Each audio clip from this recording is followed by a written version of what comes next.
have some fun tonight. You're listening to the Bedlam Brother Podcast, episode number 2 of the series so far. Today we're talking about basically NBA free agency and then, of course, Big 12 kind of expansion and kind of mistakes some teams may have made leaving the Big 12. And we also have a guest with us too, Walter. Yes, listeners, we've been blessed to be joined by my former professor at the great University of Central Oklahoma. He is the director of the documentary Sober Indian, Dangerous Indian, and he's also a die-hard Cornhusker fans. Welcome to our podcast, Dr. John Maisch. How are you doing today, sir? Hey, guys. Good to be with you. Great to have you. So, Dr. Maisch, please just give us a little of what are the Cornhusker fans feeling like coming up to this season? First of all, let me say, first and foremost, I'm a huge UCO Bronco fan. I teach at UCO and, of course, cheer on all the sports there, but I am from Nebraska originally, so I'm a Cornhusker fan. In fact, I'm in Nebraska right now, so I can report to you firsthand that Husker Nation is very anxious. I would use the word anxious. They're very anxious about the football season coming up. We have a sellout streak that I want to say dates back to the 1970s. I think with the exception of myself on this interview right now, the season ticket streak or the sellout streak at the University of Nebraska Lincoln outdates the age of most everyone on this call. But as of, I want to say, 2 days ago, there were still 2,000 season tickets available, which is, again, just unheard of. It goes almost 40 plus years, probably 45 years at least, right? That's Yeah. And they have 2,000 tickets that have gone unsold. So it's an anxious time. As you guys know, Mike Riley was hired last year, replaced a very controversial yet very, I'd say, successful coach, Pelini. I personally questioned the move.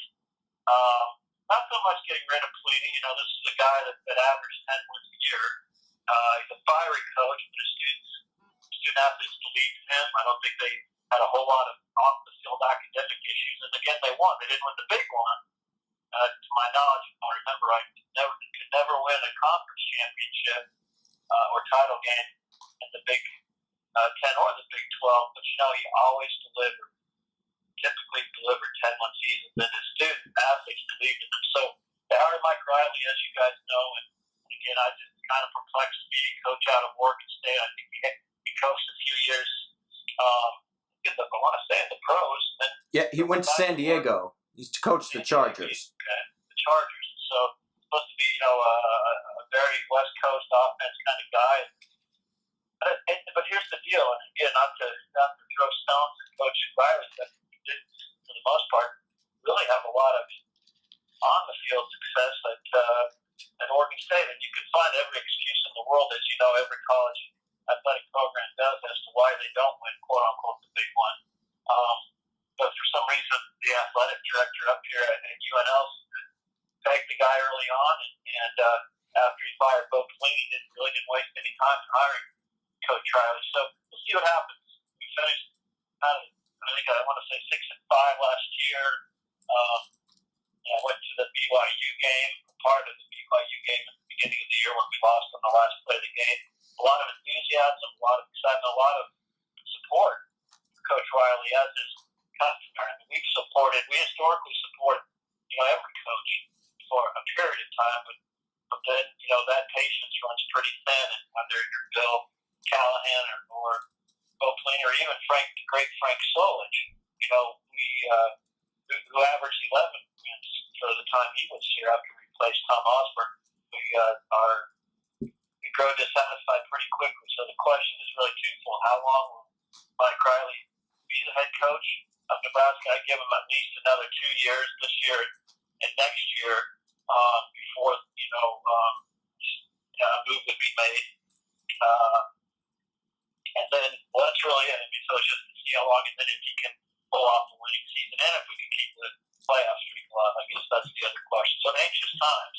Well, anxious times. here's the thing I see. I see a Nebraska team that lost 7 games last year. The one highlight, I guess 2, they did win the bowl game against UCLA, but the other one was beating Michigan State on that really controversial call where the wide receiver was out of bounds and then caught it and came back inbounds, but they said he was pushed. Do you think that coming from the Big 12 to the Big 10 was the best thing for Nebraska? Well, first of all, you know that there's more than one play in any football game.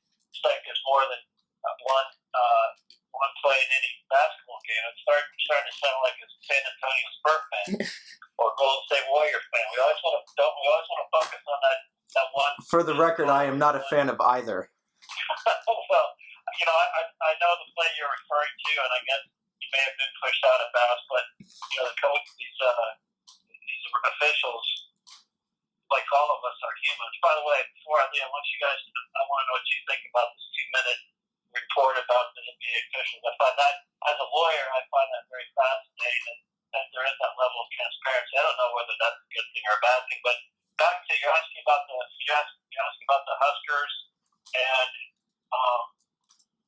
did you ask me if you think they're going to be good this year? Is that what you asked? No, the whole deal about it was an illegitimate win against Michigan State. Well, no.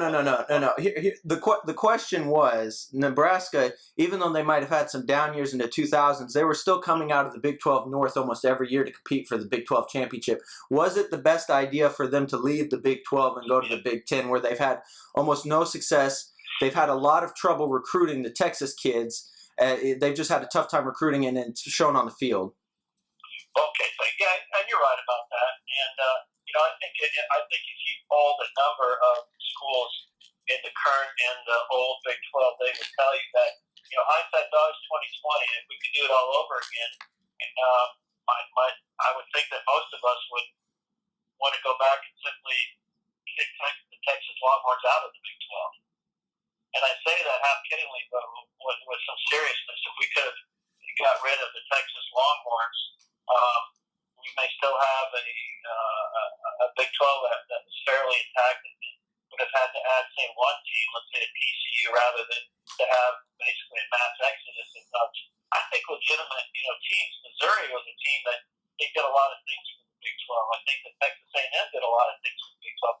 And I know that the Nebraska Cornhuskers did a lot for the Big 12. Hell, we were always good for at least one win on the Oklahoma Sooners football program, you know, or football season every year. So I think from a football fan standpoint, I can say that I know that I missed the Big 12 just living in Oklahoma for the 20 past years. And, you know, I used to be within 5 or 6 hours of probably almost every away or home Husker game that they play. The longest I'd ever have to drive to go to an away conference game, at least, would be Iowa State up to names, and that's completely changed. You know, now that we joined the Big Ten, but you know, academically, I'm not casting aspersions because I'm actually a big OU and OSU fan as well, and when they're not playing the Huskers. But academically, I think that at least the pitch was made that if we went to the Big Ten, it would be better academically, financially, it would be better, and it would be more. It'd be a little more secure, a little less turbulence.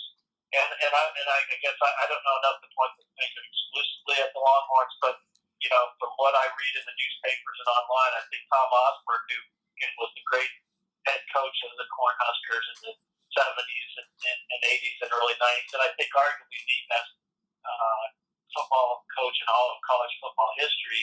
He became, as you know, our athletic director. It takes a lot to make Tom Osborne mad. I mean, I don't know the guy. I met him once at an FCA conference, but it takes a lot to make him mad. For him to be thoroughly disgusted with the Texas Longhorns and the Longhorn Network, it means something.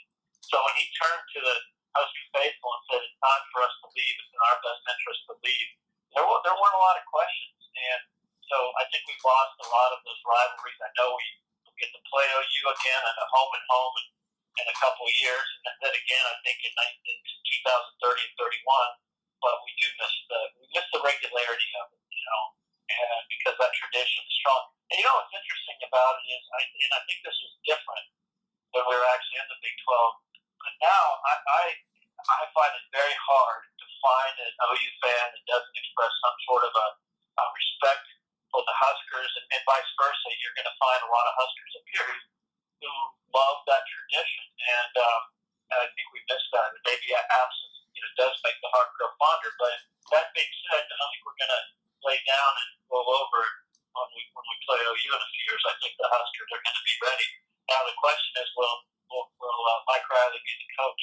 That's the big question. Yeah, here's the thing. I think Mike Riley, and Calvin, you can comment on it if you like. I think Mike Riley fell to having two really good players. He had those Rogers brothers on those Oregon State teams, and I really think that those two players really helped carry him, more so of just making that team great rather than less of him being a great coach.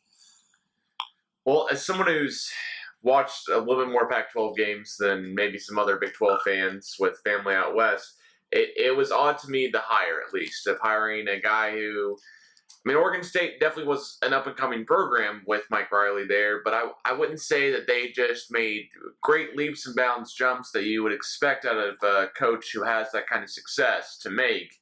And once they got to the big stage, they didn't, they didn't pull off crazy upsets over Oregon, their in-state rival, and they didn't do a lot of other stuff that I would assume you would look for in a head coach to push his team to victory. That would inspire, okay, they're just going to be, this is why we hired him. And I think Bo Pelini was on a down slope for a minute or two, but, with a couple more recruiting classes, anything can change.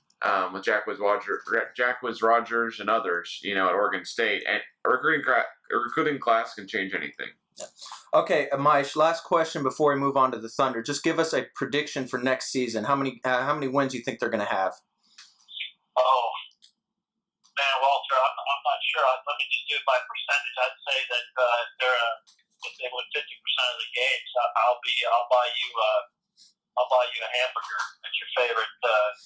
I'll let you choose between McDonald's and Wendy's and Burger King. I'll buy you a burger because I think I said that last year. I said they're going to win half their games. That's a good year, and I think I was right.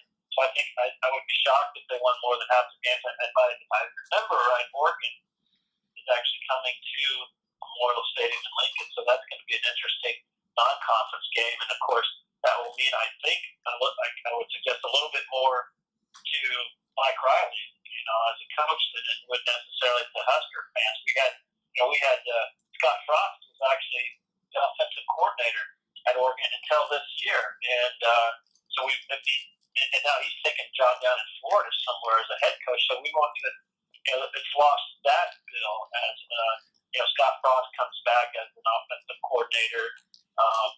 He's not even going to be with the team anymore. So the Oregon Ducks. So I don't know. I'll say they'll win half of their games, and I'll say that Mike Riley is given one more year, and then by the time Nebraska rolls into Norman in 2020 or 2021, whatever it is, we have a new coach. Maybe we have Scott Frost. Maybe Scott Frost is our head coach when we come to Norman, or when they come to Norman. Yeah. Well, here's the thing: the schedule for the Cornhuskers this season actually benefits you guys. You don't play Michigan State or Michigan this year at all, so I would be surprised. I think they dropped the game to Oregon, but at least it's going to be a home game, so you guys are going to have a shot. And then probably lose to Wisconsin and Iowa. I don't see you guys losing more than 4 or 5 games this season. But you also have a returning starting quarterback in Tommy Armstrong, who's shown some potential. All right. Do you want me to buy you a couple season tickets while I'm up here? No, that's okay. We've got our handful down here with the Oklahoma City teams. But you're gonna buy me a burger. You at least need to know my favorite burger, which is Brahms. Yeah, it's a great burger. So if we're going to make it 50-50, I want a Brahms burger. But anyways, moving on to the Thunder, Dr. Maisch, how did they do in your eyes? What you like, what didn't you like? And just overall what you thought. Well, I love the Thunder, as you know. And although I know you think I'm a little more critical of Kevin Durant than I should be, I think that Kevin Durant is obviously one of the top 5 basketballs in the NBA. That's not saying anything, but I think he's also a top 5 person in the NBA, and that means the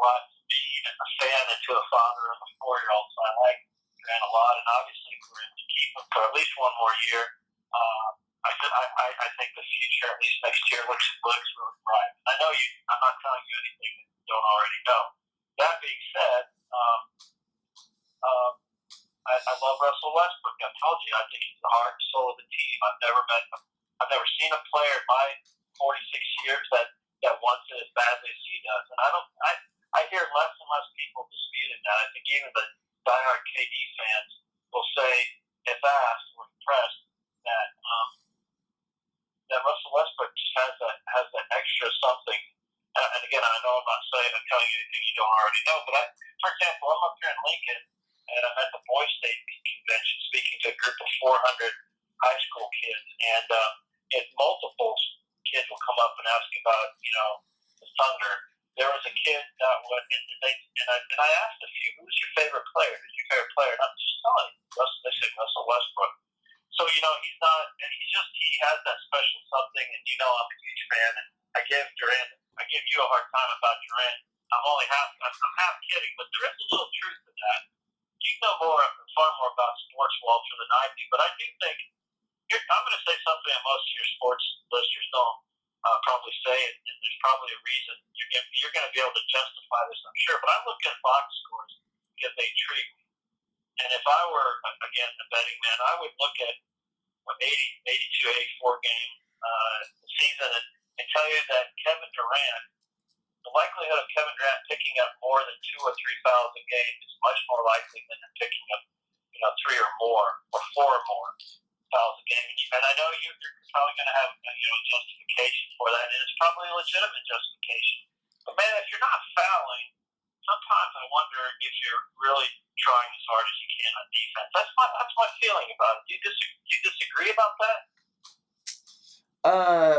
I wouldn't say I disagree with it. Fouling is just going to be part of the game. Are you trying to say if you foul more, that means you're playing harder defense?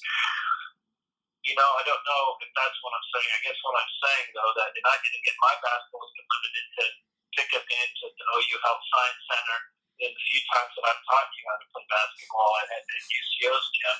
But I can tell you, whereas when you play basketball, most of your viewers or your listeners don't know this about Walter, but Walter has a nickname that I've given him on the court. It's called Mr. One More. And the reason he's called Mr. One More is that he, on offense, will stand out behind the three-point line. Not a lot of cuts, not a lot of moving around, not a lot of screens. He'll sit out on the three-point line and he'll yell, one more, one more. And what he's doing is encouraging his teammates who are, I guess, theoretically moving around and trying to get open, trying to set screens. Well, Walter's just going to sit out there and yell one more. And what he wants you to do is make one more pass. And that's kind of an interesting theory if your listeners think about it, because when somebody yells one more, what they're saying is make one more pass, number one. Number two, make it to me. And number three, I will be sure that I will shoot it. And I find that a very fascinating and really telling part about Walton's personality. And because he's Mr. One More.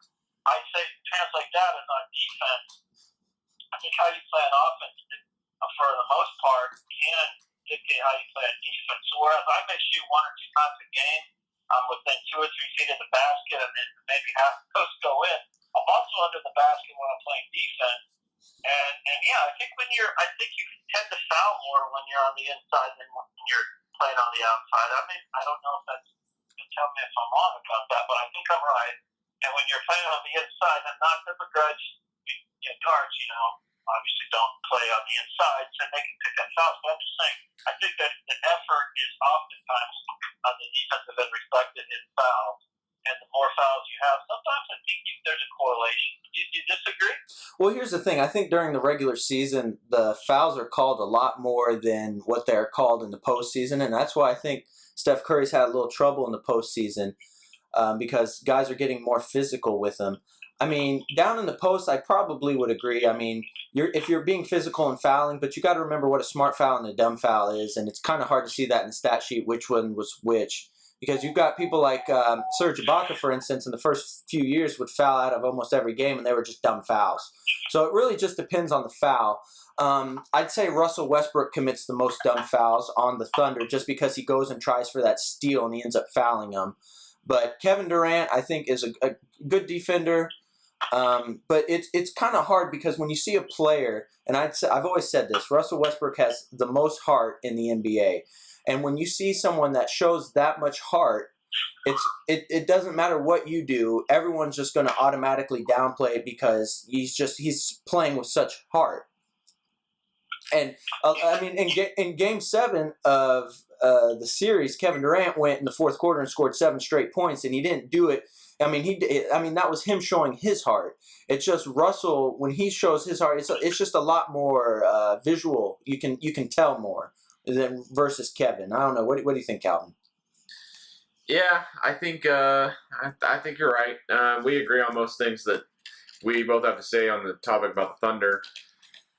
I think both of those players are extremely passionate, and I think that for an MVP and a superstar player, Kevin Durant plays with a lot of heart and a lot of focus, but it seems like he turns it off and on, as opposed to Westbrook, who plays 100 miles an hour for 48 minutes straight, and looks like he'd go for another 48 right after the first game's over. Well, I think part of the problem was Kevin was he was with Dion, he was with Enos, Steven, and all those young guys, and I just think that those guys all got down and didn't know what to do because they're so young that it brought him down, and it took them just too long in Game 7 of that series to get back. I think if Kevin had sat them down and got them back together before 5 minutes left in the fourth quarter, that would have been a different game.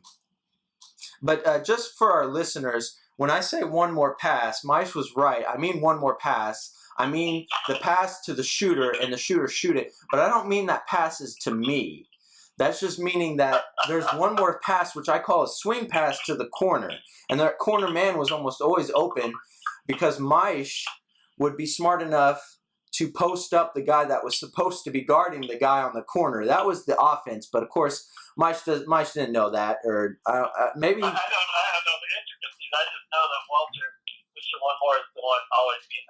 It didn't have to be him, but it was typically him that was out there on the three-point line. And while I think like you just said, so his player could collapse in and guard and double team me. But it's neither here nor there.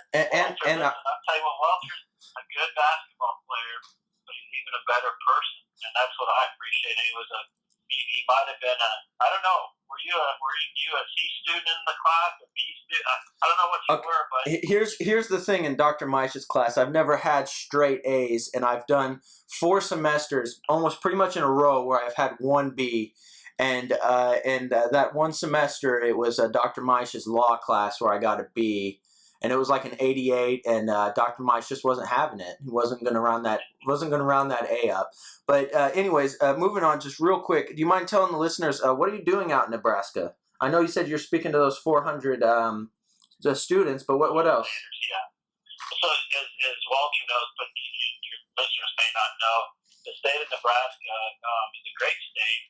And when you come to our state, we tell you that. And we call ourselves, Nebraska is nice, and Nebraska,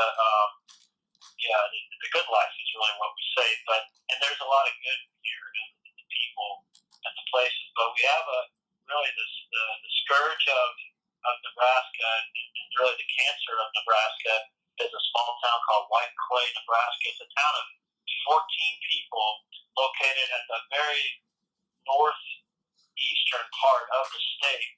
It exists really for one reason, and that is to sell beer to a dry Indian reservation in West South Dakota, a reservation that had decided that they didn't want to allow alcohol on their reservation, so it's not legal to sell, to consume, or to possess alcohol on the reservation. So Nebraska's made it easy on these individuals by issuing 4 beer licenses 200 yards away from the reservation, roughly 2 football fields. So I'm up here to raise awareness about that, and we've been doing that for a couple of years. We did a film called Sober Indian, Dangerous Indian. If your listeners ever want to check out the website, it's just soberindian.com, one word, Sober Indian. And that phrase comes from a Lakota activist who said that a sober Indian is a dangerous Indian. And what she meant by that is a sober Indian is an empowered Indian. And that the first thing you have to do, whether you're a Native American or not Native, is if you have an addiction and you know it's a daily struggle, we We know that, and it takes a lot of bravery and courage and perseverance. But the first thing you have to do is try to overcome that addiction. And once you do that, you start asking questions that you didn't ask before. You start questioning authorities. You start questioning why things are the way they are. And so you become, in essence, dangerous or empowered. And we've seen a lot of native and non-natives become empowered around this issue, and what they're doing is demanding the state of Nebraska to stop issuing or not to renew these 4 beer licenses in the unincorporated town of White Clay. So we came up and talked to the Nebraska Liquor Control Commission on Tuesday. We've been all over the state, and it's just gone really well. And I just want to say one last thing about Walter. I give him a hard time, but I wouldn't if I didn't consider him one of the best people I've ever met, and honestly a friend. Walter actually made the 12-13-hour drive up to Pine Ridge last fall and spent time up there learning and meeting the people, learning about the issue, and trying to make a difference. And he is making a difference. And your listeners can too, again, by going to SoberIndian.com, learning about the topic and getting involved. So I'm just grateful that you guys had me on today. I appreciate you visiting, and I'll look forward to checking out the podcast. Don't be surprised if your listenership doesn't just shoot through the roof, because when they hear that there's a Nebraska Cornhusker on the line and you guys are going to talk about Cornhusker football, I don't know if is it broadband or whatever, however you communicate your message, it may just blow up, guys. I'm just letting you know that right now. Yeah. Well, no, thank you, Dr. Maisch, for coming on today. This film you did it's just spectacular. You showed it to me. I went to a viewing at UCO, and I just saw, and I was like, I have to get involved. This hits right at home to me, and it was just, when I was up there, it was, you can't believe something like this is going on in America, and I couldn't believe that we were probably an hour and a half away from Mount Rushmore, one of America's biggest, known landmarks, and right there, what that landmark means. And, just a few 100 miles away, you've got the Battle of Wounded Knee, and you have a whole bunch of other stuff that's just not right, and that's not how America is. If you guys really want to listen, there's a great on Facebook. I think it's on the Sober Indian Facebook page. There's a story from one of the local guys where Dr. Maisch is taking on the Nebraska Liquor Commissioner, Bob Blatt. Is that his name? Yeah, Bob Blatt. Yeah, and you can just see the people that Maisch is trying to deal with. They're just I don't know, what word would you use to describe them? What would be a correct word? Well, they're humans, first of all, so they're not perfect, and Bob's not perfect, but I'm not perfect either. I think maybe I'd suggest in his case it's a man who has a certain amount of power that's been given to him by the state of Nebraska, and he at least in this situation, I think, has a blind spot toward the suffering of the men and women and the children, especially at Pine Ridge, and the sort of pain, suffering that's inflicted on these women and children at Pine Ridge by the decision to issue 4 beer licenses in a town of 14 people, and then not to enforce the law. And so, on Tuesday, if you get a chance, I think you can go to KETV.com. Just go and find Walter. Walter will put it up on his Facebook page, but just watch. He just gets frustrated, and like I said, he's human like the rest of us. I think he does have a blind spot though for this, and he doesn't think he does. And so there's a little bit of, a man who has power and doesn't want to be questioned, and then once he does, he's questioned, and he's asked to be accountable and be held accountable. He found a way to exhibit that or to express that. And it's not the way I would have done it, but it's it is what it is. But I don't have any ill will toward him, and I pray for him just like I do. I was telling Walter, and I'll let you guys go, but I was talking to a lot of folks this week, and I said that just this last week at St. Luke's Methodist Church there in Oklahoma City, where I go to church, Bob Wong talked about forgiveness, and it's easy to forgive and to love the people that you love. But it's another thing to love and to forgive people that you think have not treated you right. So I really don't have anything but love for him, but that doesn't mean I won't hold him accountable. And that doesn't mean that we should not also hold him accountable because he took an oath of office to enforce the law in the state of Nebraska, and he has failed. He's abdicated that responsibility when it comes to white clay. So I miss you. I wish you were up here. We'll have to get you up here next time, Walter. When Walter gets around people, man, he inspires them and he motivates them. And he hiked Harney Peak back in October, hiked about 7,200 feet, and I understand he was kind of leading the pack the whole way up, and that's a very spiritual place up in the Black Hills. So, it was really spiritual, but it takes a really great professor such as yourself to inspire students like me. I don't think my college has been completely turned around thanks to you, Dr. Maisch, and just keep up the amazing work. Don't give up. Never give up the fight. You and Frank Lemire are just doing amazing work, and I know with all our help that one day we'll be able to end this. It's really just a tragedy, really. So I really hope everyone that's listening really goes to SoberIndian.com. You can get a hold of John Maisch that way. You can also email me on the Bedlam Brother website. You can also just go and email Governor Ricketts. I've done that a few times. Or you can call his office. His office phone's right there, too, and just let him know as well. But anyways, thank you so much for your time, Dr. Maisch, and we look forward to hearing from you soon. All right, thanks, guys. Mm-hmm. Yeah, thank you. Wow, just what a great interview. Dr. Maisch is a real good friend of mine. Like I said before, he was one of my professors. This white clay issue, he's been doing this all on his own. Like, he funded all of this whole documentary by himself. He's had some help with Mr. Frank Lemire, who's also just another amazing person, but they really just inspire. You don't want to try to live up to somebody, because why live on earth if you want to live like someone else? But if I could be half the man that John and Frank are, I'd be happy with that life. They're just two amazing people that they're just trying to fix a problem, which are. But anyways, on to other news. One of our writers, Sam Agnitsch, wrote a great story about his mock draft. Calvin, what did you think about it? It was a really good piece. Sam went into detail, saying which pick's going to go where. He's got a bunch of good stuff on there. Really, the thing that I took away was that I most agree with overall was was definitely the pick of Buddy Hield to the Timberwolves. Timberwolves have awful 3-point percentage shooting, and Buddy Hield's maybe the best 3-point shooter in college. And coming out this year, Jamal Murray's really good out of Kentucky. Don't get me wrong, but at number 5 spot, I think that that's pretty much a clutch pickup for them.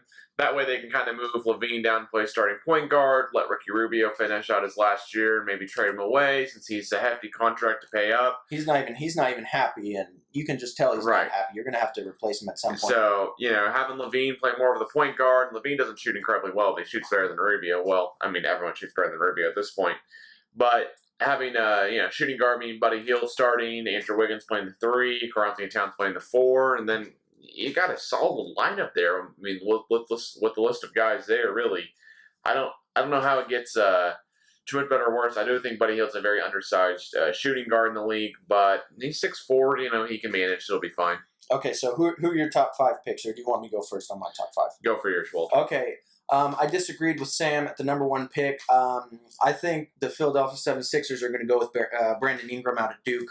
I think Ingram, especially in the tournament, has just shown way too much Kevin Durant in him. I think I'm sold on Brandon Ingram, and it's not because I'm a Duke fan, Calvin. It is not. You calm down over there. It's because you're a Duke fan. It is not because I'm a Duke fan. I think the dude is going to be the best out of the draft. I think he's sensational. 6'10", small forward. He's just like Kevin Durant.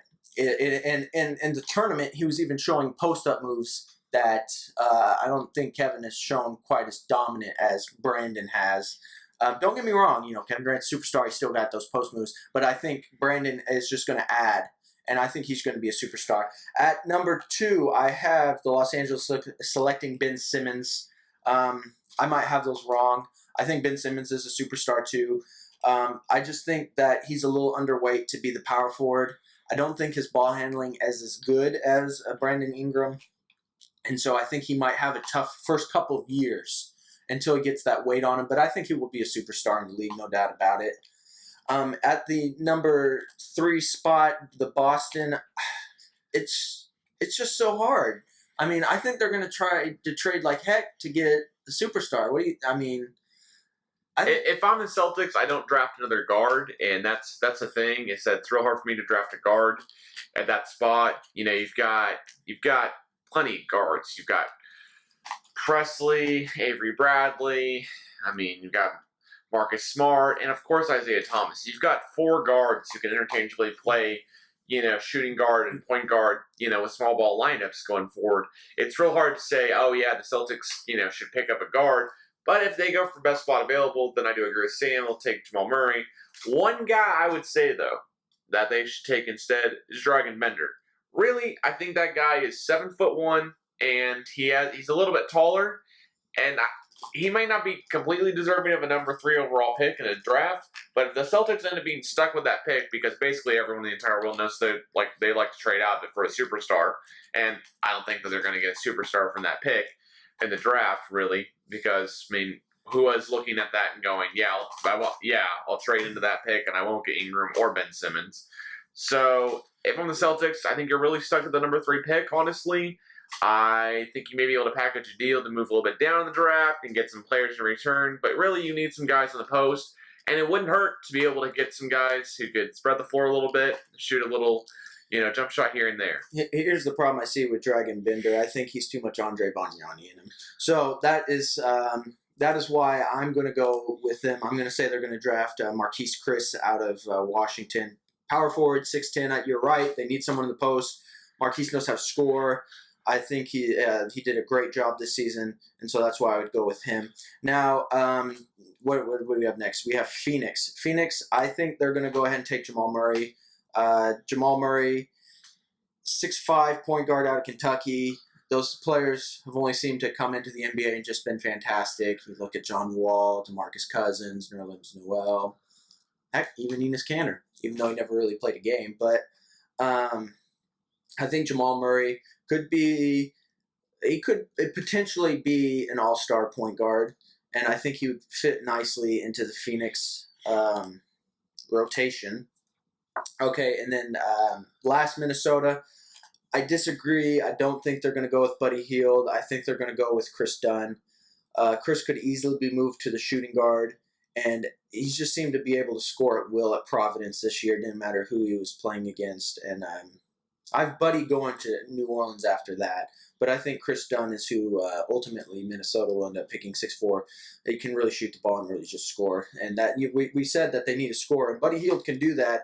I just think that they're going to go with Chris Dunn because he's more versatile in the point guard, shooting guard area. All right, now on to you, Calvin. All right.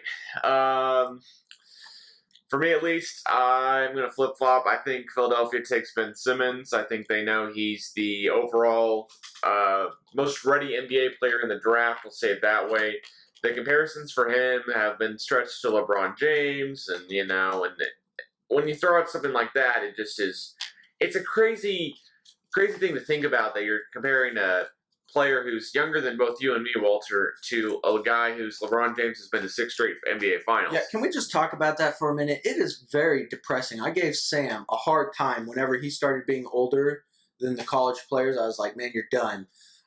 It is like I think I need a drink. Ben Simmons is younger than me now, and I'm not used to that, and it's really hard to cope with. I don't know. What do you think about that? I think it's just tough to swallow. Tough to swallow. I do remind myself, you know, pretty often whenever I watch NBA, you know, Thunder games.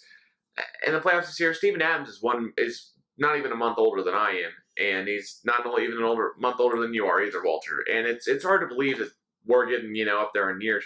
But what I'd say is that Ben Simmons is going to get number 1 overall to the Philadelphia 76ers. I would assume the Sixers are going to definitely trade Jahlil Okafor or Nerlens Noel or Joel Embiid. The Sam Hinkie draft thing did not work out. The Sixers did not get the guy they wanted, or they got the guy they wanted, but it just wasn't the guy who turned out to be who we thought he'd be. And I think they don't take the chance on a I think they take the guy who we heard about all before this year even started, Ben Simmons coming into this NCAA year, and I don't think you take I don't think you take his 1 year LSU too heavily. I think they need scoring, they need help, they need athleticism, and they could definitely use somebody like Ben Simmons. And I think that Brandon Ingram is just too. I don't think he stretches the floor enough. Also, Lakers, I think at number 2, they take Ingram. It's almost automatic at that point.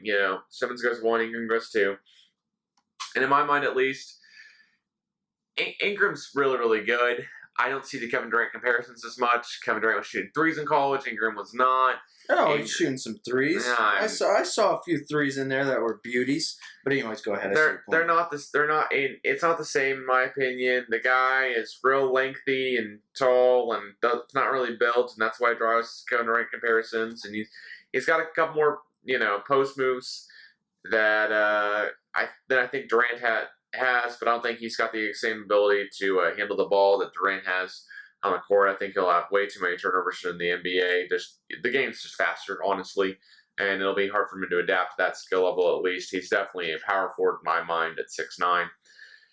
Move on to 3, and I was saying before, Walter, and I'll say it again, Dragan Bender. I think he's the guy who ends up going number 3 at Boston. I mean, the guy is 7 feet tall, played overseas. Brad Stevens is the head coach. If I'm Brad Stevens, I do not back down a chance to develop a player even more when you're seeing such kind of an upside out of this kid that you are. And I'm not saying he would jump number 1 or 2 spots at all, but I am saying that I think that he is the most upside in the draft of any player we don't know about so far. And he's really, really good. He could definitely use more NBA minutes coming away, but there's no one on the Boston Celtics roster that's down low that just really, Crowder maybe, but they could definitely use somebody of his size and length and ability. At number 4 for Phoenix, I think they end up taking. I think they actually end up taking Buddy Hield at number 4 instead. I know they've already got a couple of guys on the roster in the same spot, but I really think that Buddy Hield is he's going to be looked up to. He averaged 25 points per game in college this last season. He is a senior, but the Phoenix Suns got a couple of first-round picks here, and I think that they're going to try to take talent over need, really, in this draft. And I think that's what we'll see from the Suns, that they're just going to take a bunch of guys, try to rebuild that franchise up from the ground. Number 5 for Minnesota, I actually think that Jaylen Brown, the shooting guard, 6'7" out of Cal, jumps up into that spot, number 5. I think he's another lengthy guy who plays pretty good defense. And, I think that Minnesota really takes him instead, just to get away from the undersized shooting guard role that they've had in the past. Johnny Flynn. Yeah, Johnny Flynn. I mean, they had Zach LaVine playing here and there. They had Kevin Martin before he was, became a Spur in this season as well. I think that really Minnesota takes a hard look at Jaylen Brown playing in the Pac-12 against good talent.